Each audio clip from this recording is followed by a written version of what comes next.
The topic of conversation this morning across offices, water coolers, and schools is the score they saw between Pierre and Spearfish, 103-0. And I'm sure the first reaction from most people is, how do you let your team absolutely decimate another team by that much? But there's a couple of different perspectives you can look at this, and everybody out there has their own opinions.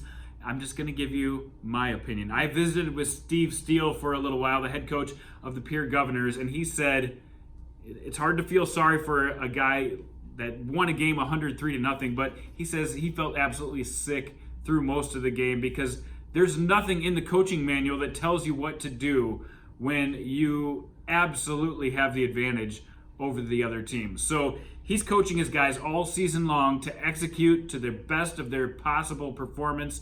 And so when they start out the game and you get up big, that's one thing. But he took not only his first string out, 24 plays into the game, his second string out a dozen plays after that. He's got his freshman quarterback playing 30-plus plays in this game.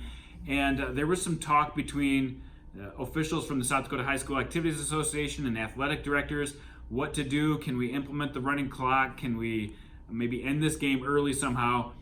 But within the rules, there's no mercy rule. There's no running clock.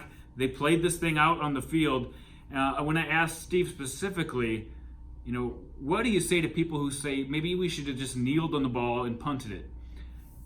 And I agree with him here. I think that's almost more embarrassing, and it's a tougher pill to swallow if you see a team for an entire half kneeling on the ball and punting it. So really a no-win situation for Pierre here, a no-win situation for Spearfish. The score looks absolutely crazy when you get into triple digits. I mean, they've had 70-point wins this year, 72-point wins. But when you get up to 103, it just looks crazy. And I know everybody's talking about it. So that's what I'm thinking about this. And I'm just curious what everybody out there is thinking about it as well. But that was just the tip of the iceberg on a crazy night of high school football last night. We've got Varsity Sports Live coming up at 10:30 tonight to recap all the madness. We had a number 2 team go down in Lincoln. They were 9-1 in the season and lost to Washington. Anything can happen out there. We had Madison and Lennox going at it for the second time in an absolute thriller where Lennox held on after an onside kick at the end of the game and a push to come back from 2 scores within a minute. They held on for the win.